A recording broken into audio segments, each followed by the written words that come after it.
Bom dia. Bom dia. Começamos agora então a segunda audição deste dia com o Dr. Francisco Santos, ex-diretor do Departamento de Compliance do Novo Banco. Como sabe, uma comissão de inquérito tem funções equiparadas às das autoridades judiciais, no entanto não presta juramento, mas está obrigado a responder às perguntas dos deputados e a responder com verdade. Neste momento, a audição decorrerá com perguntas dos deputados de forma corrida e, portanto, em diálogo com o depoente. Não sei se tem alguma intervenção inicial que queira fazer ou não. Senhor Deputado, se me permite, é só enquadrar aqui um bocadinho muito bem. as minhas funções. Eu fui Compliance Officer do Novo Banco desde 1 de janeiro de 2015, portanto, 4 meses, iniciei funções 4 meses após a resolução do banco e terminei funções a 30 de 6 de 2017, portanto, 4 meses antes da venda do banco, só para enquadrar. Muito bem, então vamos dar início à audição e, para o efeito, dou desde já a palavra ao deputado Eduardo Barroco de Melo.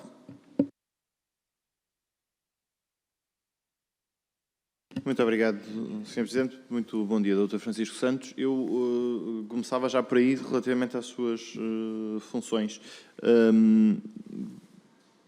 Estava a dizer que seu funções de 2015 a 2017, portanto, abandonou o banco em 2017. De 1 de janeiro de 2015 a 30 de 6 de 2017, exatamente, 2 anos e meio, precisamente.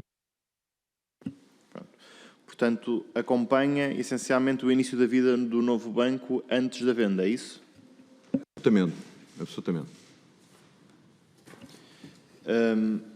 Esse é um período particularmente agitado, imagino, e, portanto, eu gostava de lhe perguntar, antes de mais, tendo essas responsabilidades, de que forma é que o novo banco se adequou para ter um departamento de compliance robusto após a resolução do BES?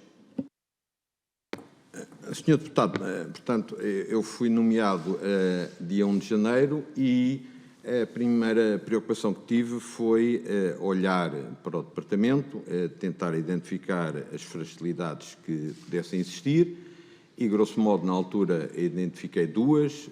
Uma que tinha a ver com o acompanhamento de sucursais e subsidiárias e outra que tinha a ver com a venda de produtos a clientes. E, portanto, foram duas áreas novas que eu criei no compliance, na altura, e, portanto, apresentei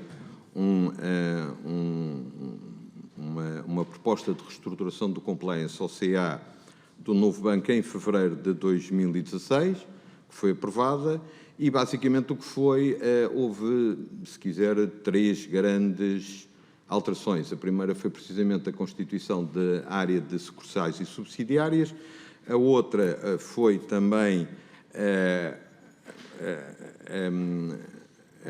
a constituição de uma área de comprimento de canais de distribuição e produtos. Para quê? Para tentarmos adequar devidamente os produtos aos clientes, conforme o perfil dos clientes, e a última foi a uniformização de toda a área de prevenção e branqueamento de capitais, que tinha 2 reportes e passou a ter um, e, portanto, tentámos, de alguma forma, criar uma liderança única. Foi isto que foi apresentado ao CA e foi isso que foi aprovado e, portanto, foram, se quiser, as 2 grandes áreas que eu achei que deviam ser revistas. Muito obrigado por essa informação. A primeira pergunta que eu queria fazer era, explorando um bocadinho mais isso, há um conjunto de preocupações que nós temos, que era um período, se calhar, posterior à sua passagem pelo banco, embora tenha assumido aqui brevemente a função de diretor-coordenador do Departamento de Compliance, mas que tem a ver com o estabelecimento no fundo, de protocolos do banco. Nós temos algumas dúvidas relativamente a vendas em carteira, que são num período já depois da venda do banco, mas em que se fala de um certo experimentalismo nesses processos de venda. Concretamente, numa das primeiras, que é o NATO 1, em que O Dr. Luís Seabra, que aqui veio esta comissão de inquérito, falou sobre a falta de protocolos sobre os processos de investigação de vendas a partes relacionadas. E, portanto, a primeira dificuldade que eu tenho é perceber o que é que acontece no período de transição entre a resolução e o novo banco. Porque o BES existia, e, portanto, era um banco que operava no mercado e, portanto, devia ter certamente um conjunto de procedimentos também para investigar este tipo de processos. Numa fase posterior, percebemos, já depois da venda, que esse compliance parecia mais ou menos desorganizado e temos até uma fase que é antes... Após a venda, Sr. Deputado, parecia desorganizado. Sim. Eu estou a dizer isto... A venda à Lone Star, é isso? Sim. Pelo menos é isto que nós retiramos do depoimento do Dr. Luís Seabra. E, portanto, a minha pergunta é se uma das missões, presumo eu, depois da resolução, na organização do início da vida do novo banco, era exatamente fazer um processo crítico sobre o que tinha corrido mal do ponto de vista de compliance com o BES. Aliás, temos um período alongado de tempo em que não há sequer um diretor-coordenador nomeado, embora haja aqui uma divisão de tarefas entre junho de 2013 e janeiro de 2015. E, portanto, aquilo que eu queria perceber era se no momento de venda não havia já uma organização que permitisse que estes processos de venda fossem feitos com, digamos, com o máximo de qualidade na procura, por exemplo, das partes relacionadas nos processos de venda. Fazendo aqui um pouco o recordatório e tentando responder à questão do Sr. Deputado, eu, quando entrei para Compliance Officer, a primeira preocupação foi reorganizar o departamento, conforme foi dito, e recuperar um bocadinho a dinâmica do compliance e o estabelecimento de políticas que eram ausentes nessa altura. E, portanto, para dar uma ideia, nós procedemos à revisão do Código de Conduta do Banco em maio de 2015, portanto, 5 meses depois, e revimos o Código de Conduta, e tentando responder um bocadinho às questões do Sr. Deputado, nós propusemos, e foi contratado, uma assessoria à Ernst & Young para elaborar todas as deficiências que existiam na área, até então chamada de Business Ethics, e que, basicamente, o que procurava era precisamente responder às questões que levantou. Na altura, o que foi feito foi precisamente um desenvolvimento desse trabalho e, em outubro de 2015, foi identificado pela UI 2 grandes deficiências. Uma era a política de conflito de interesses, ausência, e a outra era a política do whistleblowing. Bom, e, portanto, nós o que fizemos foi, primeiro, achámos que um nome inglês num banco português aquilo não fazia sentido nenhum e, portanto, mudámos a denominação do departamento em dezembro de 2015 para regulação comportamental e conflito de interesses e foi apresentado a CA, nessa altura, na data em que foi apresentado a alteração do nome dessa área do compliance, um plano de atividades que foi aprovado. E o plano de atividades tinha, entre outras coisas, se quiser, 5 grandes entregáveis, não é? Um era precisamente a política de conflito de interesses, que era estimada no plano de atividades para entrega em junho de 16, outra era a política de transações com partes relacionadas, também junho de 16, limitações à concessão de crédito, maio de 16, política de outsourcing, julho de 16 e política de whistleblowing, julho de 16. Portanto, respondendo concretamente à questão do Sr. Deputado, eu diria que, primeiro, a 11 de 6 de 2016 é elaborado e aprovado em CA o Regulamento da Comunicação de Irregularidades, whistleblowing, portanto, que não havia. A 6 de 7 de 2016 é aprovada em CA uma política de conflito de interesses, não havia, e basicamente com 2 pequenas áreas. Portanto, foi uma primeira aproximação, a aquisição de imóvel por parte de colaboradores e atividades remuneradas fora do banco. E a primeira política de transações com partes relacionadas, que eu acho que era a sua questão, é aprovada em CA de 27 de 6 de 2016, e que tinha a definição do parâmetro e o que eram partes relacionadas, desde dirigentes, familiares, acionistas, na altura era só um, não é? Como é óbvio, sucursais, subsidiárias, empresas associadas e joint ventures. Portanto, desde o momento que foi feito a reestruturação do departamento com a mesma equipa que havia antes, portanto, para ficar claro, a equipa, e quando fui nomeado Compliance Officer e depois de interagir com a equipa, a avaliação que eu faço da equipa é excelente, de toda a equipa de direção e de todos os membros que constituíam o departamento, e, portanto, a equipa foi mantida, não é? E com as mesmas pessoas fez estes entregáveis que eu acabei de referir, tentando responder à sua questão. A primeira política de transações com partes relacionadas é aprovada a 27/6/16. Ora bem, isso, eu não queria, não estava a discutir o mérito ou não da equipa, não era isso que Não, que era como o relevante, senhor mas sim. deputado disse que um colega meu tinha falado um pouco não diria, não via, e portanto estou a reportar-me às suas palavras, para se há desorganização do compliance, Essas palavras são minhas, não foi exatamente isso que ele disse, mas sim, mas deixou isso subir. Eu, como fiquei bastante aborrecido com essas palavras que o senhor deputado acabou de dizer, referentes à intervenção de um ex-colega meu, achei por bem defender a honra da casa e defender a honra do departamento. E faz muito bem, eu espero que não leve a mal as minhas palavras, nós estamos aqui a fazer perguntas acima de tudo para conseguir apurar factos. Absolutamente. E, portanto, consegue perceber que há uma dúvida que se me levanta, que é se há um entendimento de que nos processos de venda, portanto, já depois da venda do novo banco à Lone Star, se nos processos de alienação de ativos, que há entendimento de pessoas que participaram nesses processos, de que esse processo foi experimental, das duas uma. Ou não houve um trabalho de preparação de política sobre partes relacionadas anterior que permitisse que esse processo fosse menos experimental, ou então alguma coisa ocorreu depois do processo de venda para que esse processo não possa ser qualificado como de grande qualidade na investigação de partes relacionadas. Portanto, a minha pergunta não é aborrecê-lo nem dizer que os seus colegas não eram meritórios no seu trabalho. É tentar perceber como é que aconteceu este processo. Portanto, na sua opinião, acha que não se justifica que esse processo de alienação de ativos tenha sido mais experimental, é isso?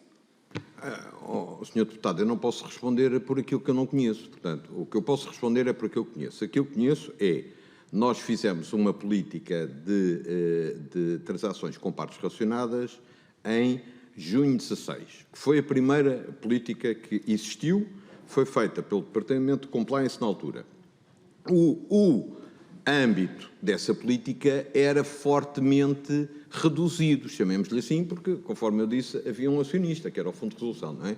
A partir do momento que há outros intervenientes, não sei se a política deve ser revista ou não, eu já não estava lá na altura, portanto eu não posso opinar sobre factos a seguir, se foi bom, se foi mal analisado, o que seja, a partir da data que saí. O que eu posso opinar foi aquilo que foi feito, e acho que foi muitíssimo bem feito, em 27/6/16, a política foi aprovada, depois, conforme é colocada em prática em momentos subsequentes em que eu já não estou lá, não posso opinar. Eu percebo isso, mas independentemente do número de acionistas, presumo que essa política em prática já previsse, por exemplo, quais eram as limitações de vendas de ativos, fossem os quais fossem, eventuais acionistas ou beneficiários nessas vendas, não? Senhor deputado, o que havia era um processo de confirmação ou de adequação de potenciais conflitos de interesse, etc., com partes relacionadas, nomeadamente com acionistas, isso estava explícito. E o acionista era um. E pode detalhar como é que funcionava esse processo?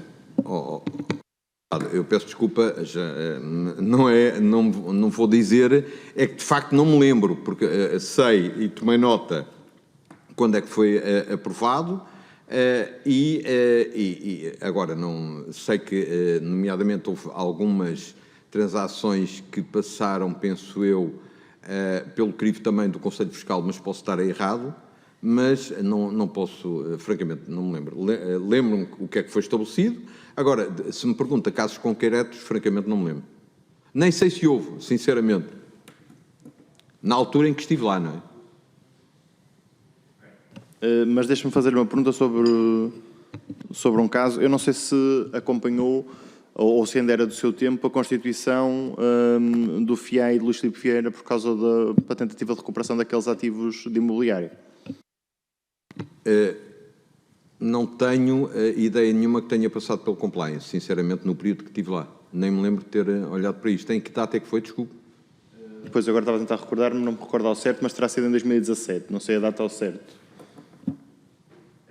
A minha pergunta era apenas porque isso foi antes de, enfim, foi numa altura em que não havia ainda intervenção do Fundo de Resolução, o Fundo de Resolução não se pronunciou sobre essa operação, mas já aqui ao longo dessas audições se suscitou a possibilidade de haver algum conflito de interesses, portanto era importante perceber se o compliance se tinha pronunciado sobre essa operação. Não, como digo, não me recordo de ter passado, portanto não diria que não passou, e por isso perguntei a data que foi.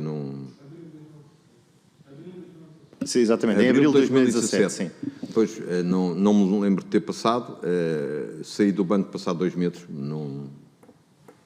Mas operações desse tipo não deveriam eventualmente passar sobre o Departamento de Compliance? Quer dizer, nós tínhamos aqui uma operação em que, apesar de tudo, tínhamos uma pessoa, enfim, que se propunha, uma entidade financeira que se propunha a gerir um conjunto de ativos, liderada por uma pessoa que tinha uma relação direta com o Luís Filipe Vieira, nomeadamente o seu filho, outra pessoa que era dirigente com ele, portanto tinha uma participação numa sociedade, neste caso num clube de futebol, com essa pessoa, e portanto esse tipo de relacionamento não seria suscetível de avaliação da parte da compliance, perceber eventualmente se não haveria qualquer tipo de conflito de interesses nessa situação? Não, Sr. Deputado, sem conhecer a operação em si, portanto, não, agora diria que aquilo que acabou de dizer, que não conheço a operação, portanto, falando de uma forma genérica, poderá envolver desde conflito de interesses, transações com partes relacionadas, pronto, envolve estas áreas. Se cabe lá dentro ou não, isso não posso opinar porque não conheço a operação.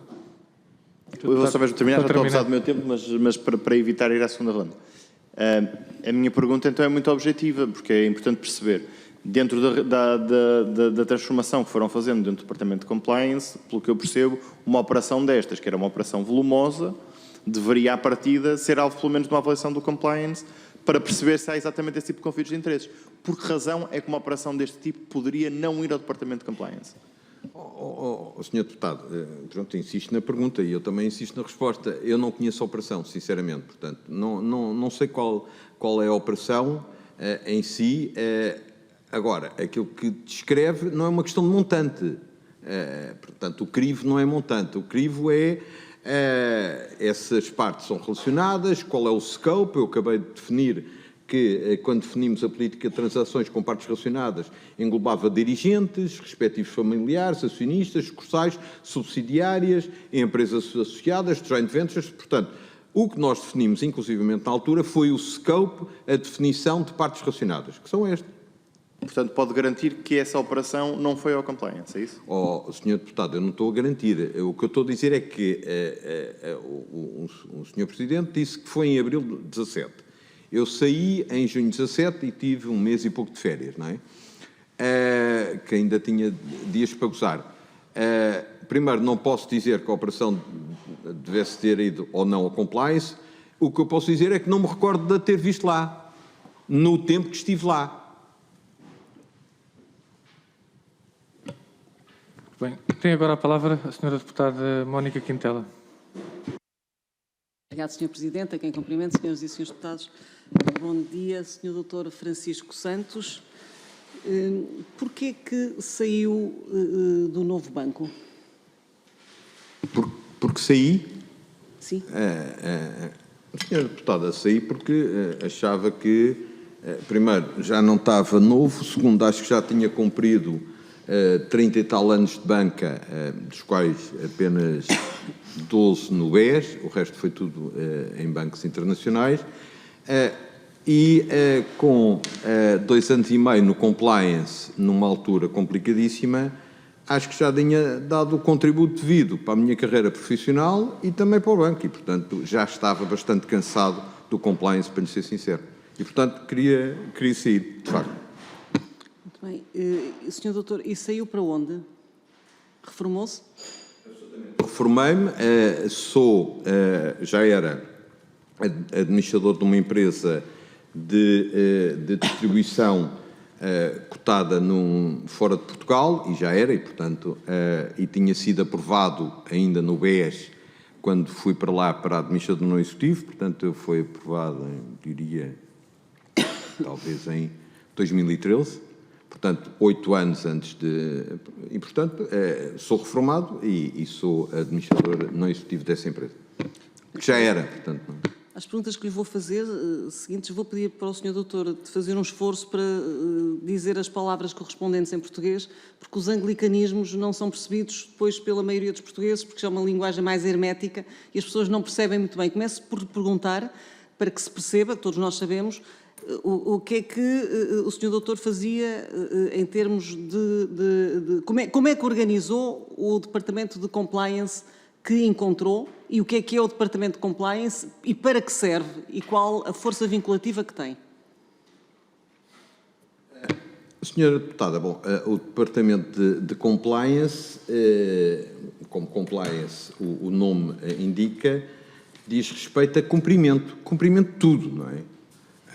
Desde horários, tudo é cumprimento, não é? E, portanto, cumprimento vai desde assegurar que as melhores práticas e o cumprimento das regras, nomeadamente da ética, etc., são cumpridas. E, portanto, como há pouco disse, quando entrei em janeiro de 2015 para o Departamento de Compliance, identifiquei três problemas, depois com certeza havia mais. Um é que não havia um acompanhamento devido da área de sucursais e subsidiárias e, portanto, cada uma tinha o seu compliance officer um bocado sem articulação central e sem um guideline central. Aliás, nós fizemos depois, em junho de 15, compliance guidelines em que precisamente o que ficou definido foi uma função de reporte ao compliance officer da sede, portanto, porque até lá... Há bocado referiu que primeiro encontrou 2 reportes e depois passou só um. Quais eram os 2 e qual passou? Portanto, vamos lá ver, os 2 reportes eram na área de prevenção e branqueamento de capitais que eu disse, em que havia um reporte às autoridades, outro de filtragem, e eu achei por bem unificar na mesma pessoa para não dar a perguntar a mesma coisa a 2 pessoas, não é? Pronto, portanto, e ficar uma pessoa responsável pela área, e foi isso que foi feito e correu muitíssimo bem. A outra, eu falei do acompanhamento de sucursais e subsidiárias, e por último foi a criação de uma área de cumprimento de canais de distribuição e produtos, isto é, o que é que eu, nomeadamente, juntamente com a equipa, como é óbvio, identificámos é que havia uma falha precisamente em adequar o produto certo ao perfil do cliente correto. Portanto, nós gostávamos de ter um crivo sobre isso e podermos dar à rede os produtos adequados para serem vendidos aos clientes e, portanto, nós fizemos também a criação de um comitê de produtos em fevereiro de 2015, em que o presidente do Comitê de Produtos era precisamente o Compliance Officer, eu, e, portanto, nós tínhamos todos os meses, em articulação com os departamentos de marketing, com as áreas comerciais e com o nosso parecer, todos os produtos eram levados à CA e era decidido se o produto avançava para comercialização ou não, isto é, se cumpria as regras básicas de adequação ao perfil do cliente, informação correta ao cliente, a publicidade estava correta, portanto, nós até víamos se as monofolhas para os clientes cumpriam os requisitos ou não, nomeadamente até em termos de letra, por exemplo, para lhe dar o exemplo, não é? Portanto, isto é tudo cumprimento, acho que, não sei se fui explícito. Muito bem. O Sr. Doutor referiu que no relatório que encomendaram à Ernst & Young que foram logo identificadas 2 grandes áreas e que são absolutamente compreensíveis, portanto, são óbvias para quem conhece e toda a gente conhece o que se passou no BES, que é a política de conflito de interesses, portanto, que está relacionada com as transações entre os próprios administradores do GES, portanto, faziam transações pelos próprios, e depois falou no whistleblowing, ou seja, na questão dos denunciantes. Portugal está agora a fazer a transposição da diretiva do Estatuto dos Denunciantes, e eu pergunto-lhe porque é que isso foi identificado, entendeu que os funcionários do BES tinham conhecimentos do que se estava a passar e que se tivesse criado este canal de denúncia poderia ter sido reportado de outra forma? Senhora Deputada, o que eu tinha consciência é que, na altura, devíamos ser dos poucos bancos em Portugal que não tínhamos uma política do whistleblowing. E, portanto, tínhamos que ter. E, portanto, foi feita a política, na altura, de whistleblowing, porque era, eu não diria uma má prática, mas não era boa seguramente, não é? Portanto, e foi feita essa política de denúncias, não é de whistleblowing, para ser mais preciso, e que foi apresentada e aprovada em 11 de 6 de 2016, e basicamente tinha como objetivo que as denúncias eram todas centralizadas no Conselho de Fiscal. Isto eu lembro. Portanto, e depois o Conselho Fiscal fazia uma primeira triagem, inclusivamente falava com a auditoria interna, com o compliance, via se devia avançar ou não, e depois eram feitas as devidas investigações. Portanto, aquilo que o Sr. Doutor encontrou quando foi para lá, em janeiro, quando entrou em janeiro de 2015, não correspondia minimamente àquilo que um departamento de compliance, ou seja, de cumprimento normativo, deve obedecer, designadamente num banco, numa instituição bancária. Isso concordo em absoluto. Portanto, concordo. Não, era como se era, podemos dizer que era um inexistente. Existia, não, mas não ineficaz. Vamos ineficaz. lá ver. Senhora Deputada, o compliance é um departamento que tem tido um desenvolvimento e um escrutínio, não é de anos recentes, há muitos anos. As primeiras interações que tive com o compliance foi precisamente com bancas internacionais há 20 anos, portanto. E depois o compliance depende, obviamente, da força que o próprio Conselho de Administração quer dar ao Departamento. É tão simples quanto isso, não é? Portanto, ou tem força ou não tem força. E segundo, ou quem lá está à frente e a equipa tem força ou não tem força. Portanto, a vida é assim, é em tudo assim. Como é que o Sr. Doutor organizou a equipa e como é que se processava, se é que se processava a partilha de informações entre os vários setores da equipa formada?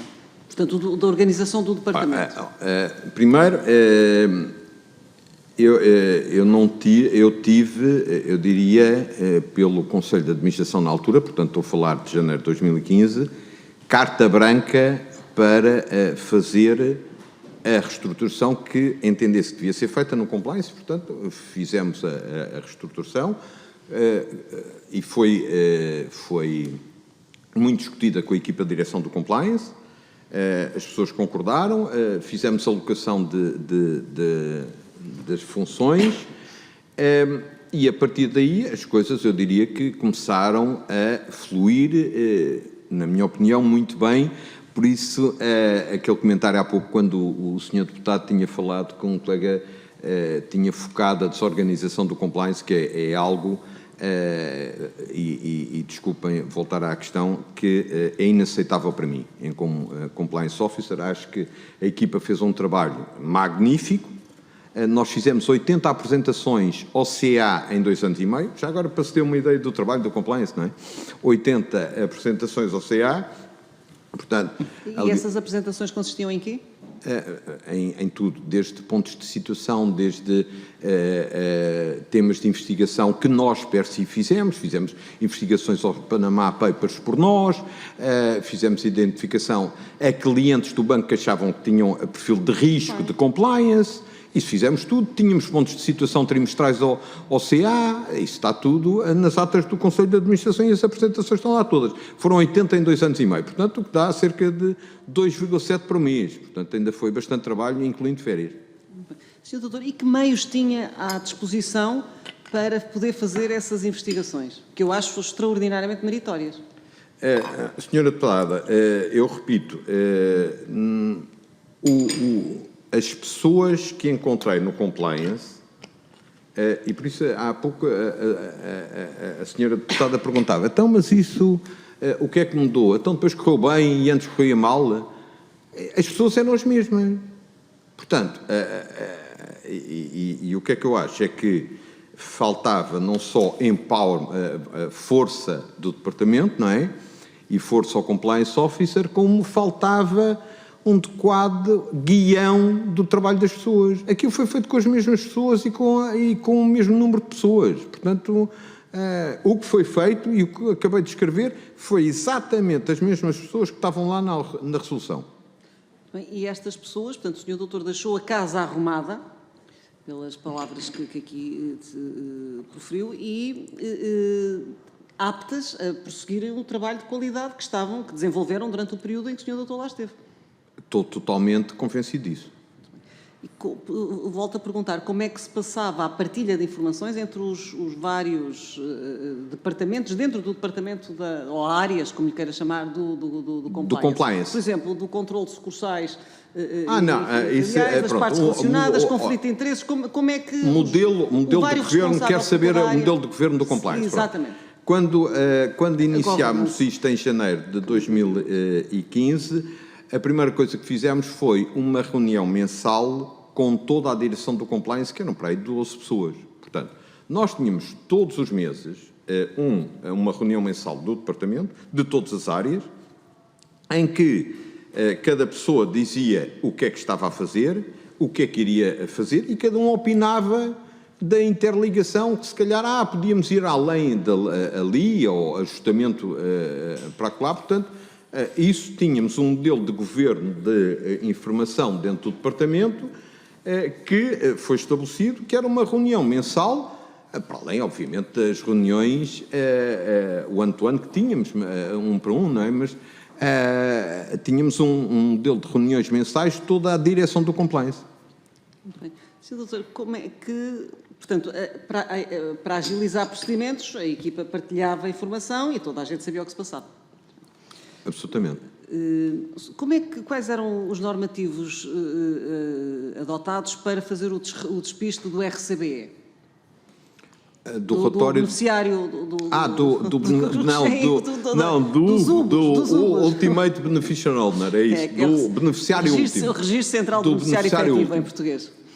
Nós tínhamos todo um sistema em que, e tínhamos também ferramentas informáticas que ajudavam, para estabelecer tudo o que era fluxos, inclusivamente fora do banco, não é? Fluxos financeiros e através de sociedades, e depois íamos investigar essa área específica, quem eram os acionistas dessas sociedades e, portanto, quem era o beneficiário último dessas sociedades, que é essa a questão da senhora deputada, não é? Muito bem. Portanto, em concreto, e já sei que o Sr. Doutor saiu antes da venda à Lone Star, mas os mecanismos que deixou implementados em termos de cumprimento de compliance teriam permitido saber quem era o beneficiário último, ou quem são os múltiplos beneficiários últimos da Nani Holdings e da Lone Star? Não sei, porque nem sei quem são os beneficiários. Dito isto, o que está nas regras é que e posso estar a dizer alguma coisa errada, porque também já saí do compliance há 4 anos, que há um limite a partir do qual uma participação é considerada último beneficiário. 25%. Pronto. E, portanto, se essa participação não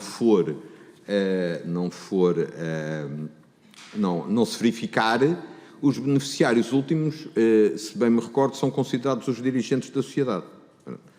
E, portanto, acho eu que é assim.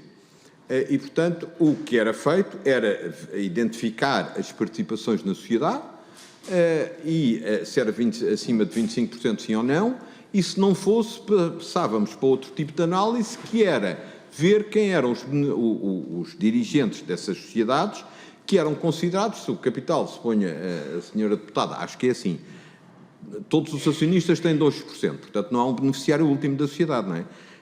os beneficiários últimos passam a ser a gestão da sociedade. A própria estrutura, muito bem.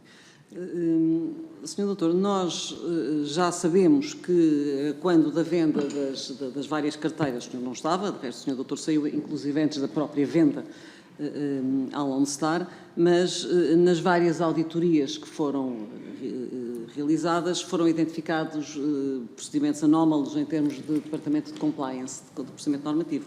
E vou-lhe ler, sabendo que não esteve lá, mas a pergunta que lhe faço é se, e vou-lhe ler e pergunto-lhe se, com o departamento que o Sr. Doutor deixou, como é que justifica isto? Por exemplo, na venda aqui de uma carteira, em concreto da Nata 1, foram detectadas insuficiências no processo de seleção dos assessores jurídicos e financeiros e uma insuficiência análise de Know Your Customer, ou seja, das contrapartes.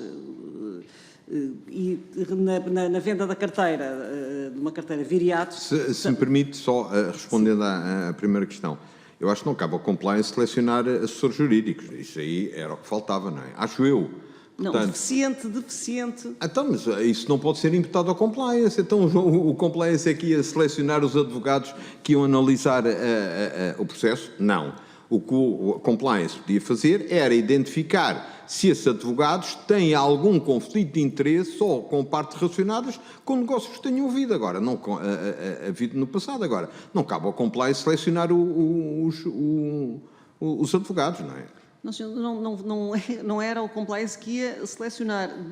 Detectou anomalias na seleção que foi feita por outro... O compliance detectou. Sim, perdão, percebi mal. Peço-lhe imensa desculpa. O Percebi compliance mal. detectou anomalias na seleção... Então foi um bom trabalho do compliance. No processo de seleção... Não. Teoricamente. Não, o compliance detectou que no processo de seleção dos assessores jurídicos e financeiros houve insuficiências manifestas. Portanto, houve um bom trabalho do compliance. Foi aqui classificado como médio.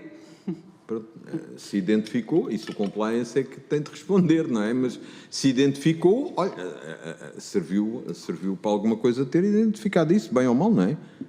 Não, a auditoria identificou que houve estas falhas. Mas a senhora deputada não tinha dito que o compliance identificou ou foi a auditoria? Não, a auditoria é que identificou que houve estas falhas ao nível do compliance. Perdão, então percebi mal. Então, peço desculpa. E outra questão que me faz espécie, e ainda por cima tendo ouvido a clara exposição que aqui referiu, é que, e sabendo também que não esteve lá nessa altura, mas eu pergunto-lhe, foram vendidas carteiras de produtos imobiliários, créditos, e os pareceres do Departamento de Compliance só foram emitidos, só foram feitos após, em alguns casos, portanto não vale a pena concretizar porque não conheço as carteiras em concreto, mas em alguns casos após a assinatura do contrato de promessa de compra e venda, outros após ter sido liberado em Conselho de Administração a sua venda, designadamente na carteira Nata 2 e na carteira Albatroz. Eu pergunto-lhe o que é que aconteceu, se enquanto o Sr. Doutor lá esteve isto seria possível ou se houve um descambar da organização que deixou, porque estamos a falar da venda de ativos de um volume muito elevado, muito substancial e que mexe, portanto, com o dinheiro de todos nós, que muitos pertencem ao acordo que depois foi feito de capital contingente. Senhora Deputada, se me permite, eu não vou opinar sobre uma operação que não conheço. Portanto, opino é sobre o modus operandi. Sobre o modus operandi. Eu acho que isso não se devia passar, mas eventualmente pode-se passar. Pronto. Não. Agora, se me pergunta se devia passar, não, mas também vi outras situações no meu tempo que se passaram. Assim, portanto, ou urgência da operação, há vários fatores que podem tentar explicar a situação. Agora, isso se pode passar? Pode. Se devia passar? Não devia. Pronto. Muito bem. Já estou a esgotar o meu Deputada, tempo e para não terminar. à segunda ronda também pergunto. Sr. Doutor, nós sabemos que os parceiros do Departamento de Compliance não têm caráter vinculativo. Eu pergunto o que é que acontece quando eles não são cumpridos em termos das próprias regras do compliance, ou seja, se os programas de cumprimento normativo, por exemplo, no caso de prevenção de branqueamento de capitais, nos termos até da Lei 25 de 2008, ou da identificação de contrapartes, de conflitos, de partes relacionadas. Se é identificado uma parte que não está bem, portanto, e que há ali um conflito, ou que não está a ser cumprido, e se o parecer que é emitido identifica claramente isso, e se esse parecer depois não é cumprido pela administração, quais são as sanções ou qual é a eficácia que este parecer tem? Não, vamos lá ver. As Que é para sanções- não pensarmos aqui todos que o Departamento, eu já disse isso há bocado, quando ouvimos a doutora Paula Gramasso, que o Departamento de Compliance é um chazinho com limão, quer dizer, está ali para ficar bonitinho, porque nos termos de lei, Senhora aparentemente assegura a legalidade. se me permite, e conhecendo muito bem a doutora Paula Gramassa, que trabalhou comigo durante 2 anos e meio, não me leva a mal, mas eu não acredito que a minha colega tenha dito isso. Que o Não, eu é que disse. Eu é que disse, perdão. eu é que disse, e estou a dizer o mesmo ao senhor doutor. Pronto, exatamente. Para não pensarmos já isso, não, eu é que- já estou mais descansado Não, e eu fica é que disse. claro. Não. Eu é que disse, porque eu- Não, vamos lá ver.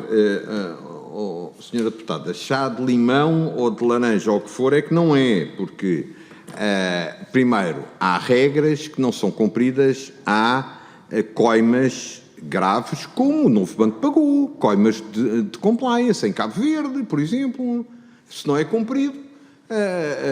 Por exemplo, no tema de prevenção e branqueamento de capitais, os assuntos e as coimas são gravíssimas e dá inclusivamente penalização de dirigentes. Portanto, isto não é um chá de limão, nem de laranja, nem de hortelã-pimenta. Não, isto é uma coisa para se levar a sério, não é? Portanto, O hortelã-pimenta é mais picante, por isso é que eu referi o limão. O limão é mais pronto, suave. tem razão. A ideia que temos é que, efetivamente... Tem razão, não exatamente. Não tem ou camomila, a eficácia pronto. que devia Então, ter. devia ser camomila, pronto. Dito isto, Não tem a eficácia que devia ter.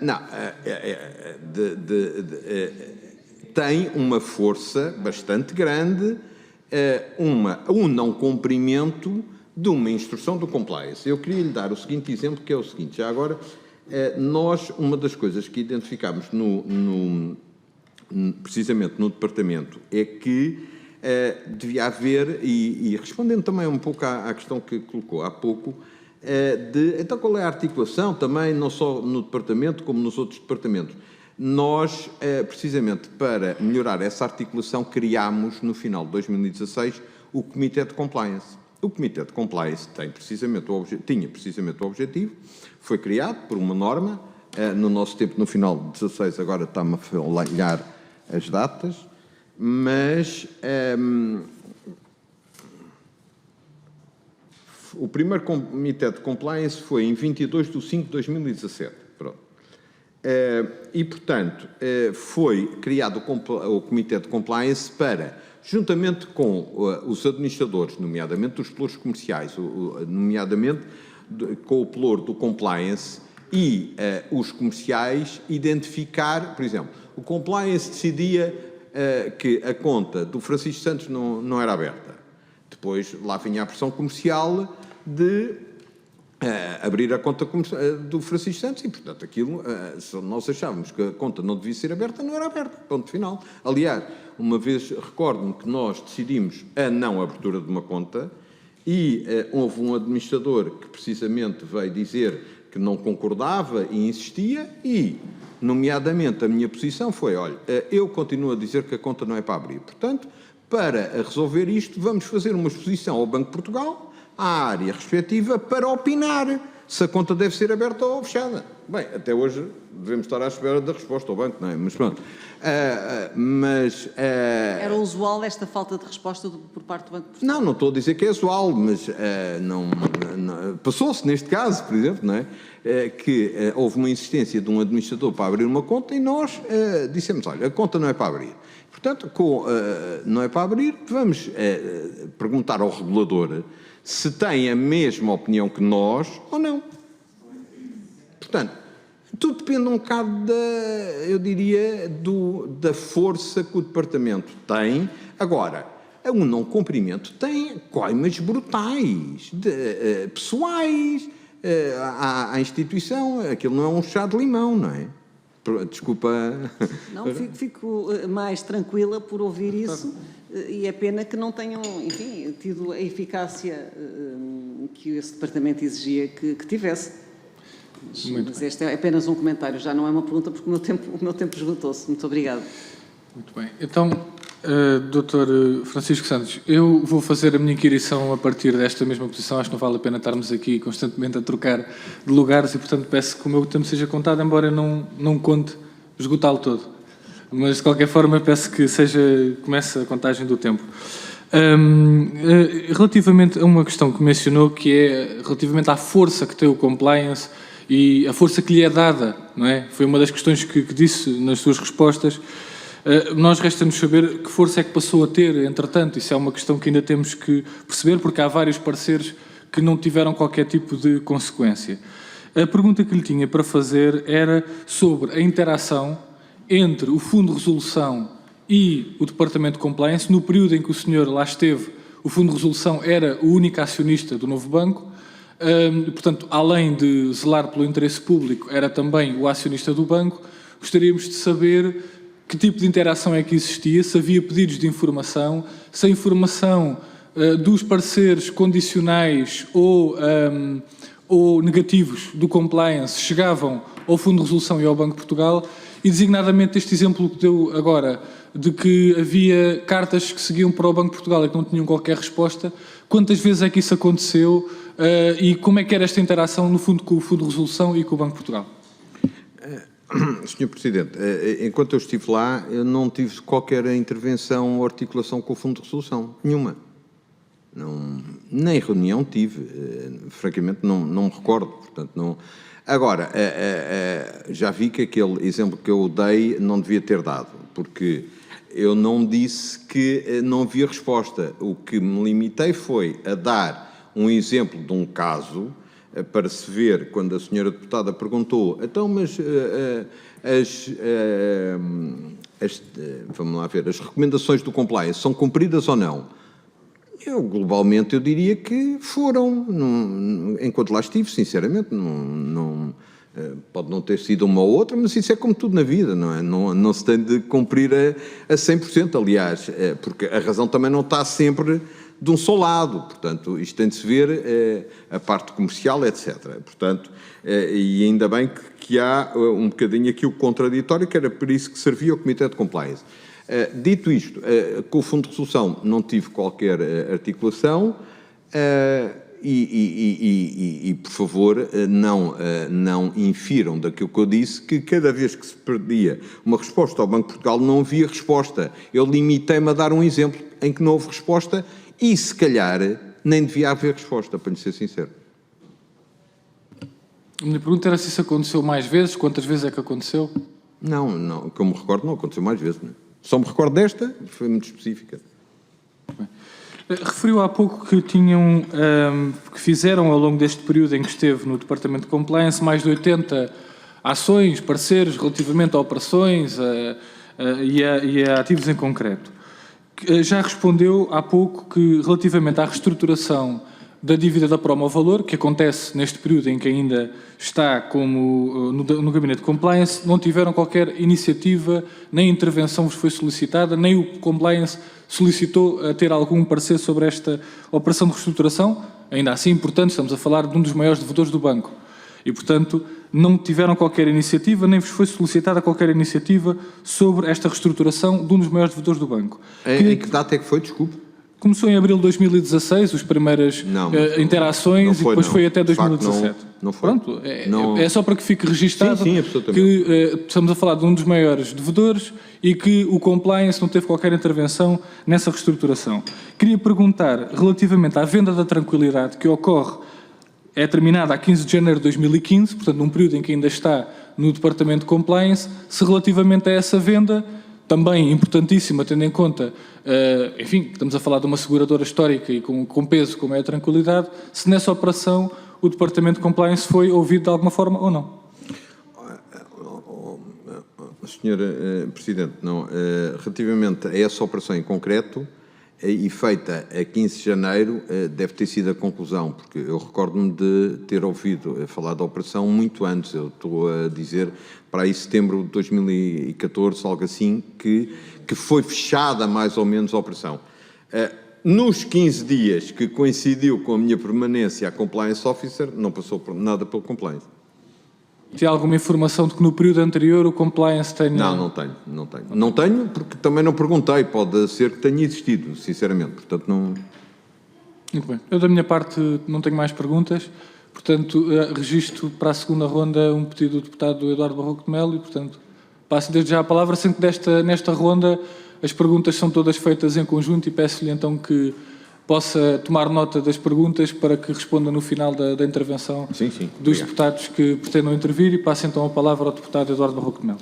Muito Se obrigado, me Sr. der Presidente. só- Eu sei que tinha dito que não ia à segunda ronda, mas entretanto estava aqui a puxar pela memória e de facto achei que era importante acrescentar este dado, só para deixar esta pergunta perfeitamente clara. Há pouco disse-nos que não tinha memória de a operação da reestruturação da Promovalor via FIAI com a Capital Criativo de ter passado pelo Departamento de Compliance. Nós temos uma nota do Banco de Portugal, que é já de 2018, mas que se pronuncia sobre esta operação. E sobre esta operação, o Banco de Portugal é muito claro em dizer uma coisa. Levanta dúvidas sobre esta operação se realizar com a Capital Criativo, na medida em que não é possível conhecer em detalhe todos os aspectos da sociedade, nem a profundidade e o histórico relacionamento entre o Grupo Promovalor de Luís Filipe Vieira e a Capital Criativo, e reforça mais à frente neste mesmo documento que havia relações de proximidade da Capital Criativo com a Promovalor que podiam suscitar conflitos de interesses entre estas duas entidades. Esta operação, pelo que está aqui também explicitado, não entra no mecanismo de capital contingente porque não havia contrato de servicing nesta altura, foi realizada sem autorização do Banco de Portugal e, portanto, sem supervisão também do Fundo de Resolução, porque não havendo ainda contrato de servicing, não era o Fundo de Resolução que estava a verificar esta situação, mas deixam esta alerta claramente. E a operação foi constituída, foi feita pelo novo banco entre março e abril de 2017. Entre março e abril de 2017 era diretor coordenador do Departamento de Compliance. E, portanto, eu tenho que reforçar esta pergunta para ficar aqui bem claro, até à luz daquilo que eram as dúvidas do Banco de Portugal. A operação de reestruturação via FIAI da Promovalor com a gestão da Capital Criativo foi um processo que não passou no Departamento de Compliance do novo banco, tanto quanto se recorda. Deputado, não... Eu diria que não passou mesmo, porque não me recordo. Não me recordo de ter passado, francamente, não me recordo, e acho que me recordaria se tivesse passado, mas não passou, acho eu. Tenho quase certeza que não passou. Mas há algum parecer do compliance sobre isso? Que eu saiba não, essa é da parte do problema. Pronto.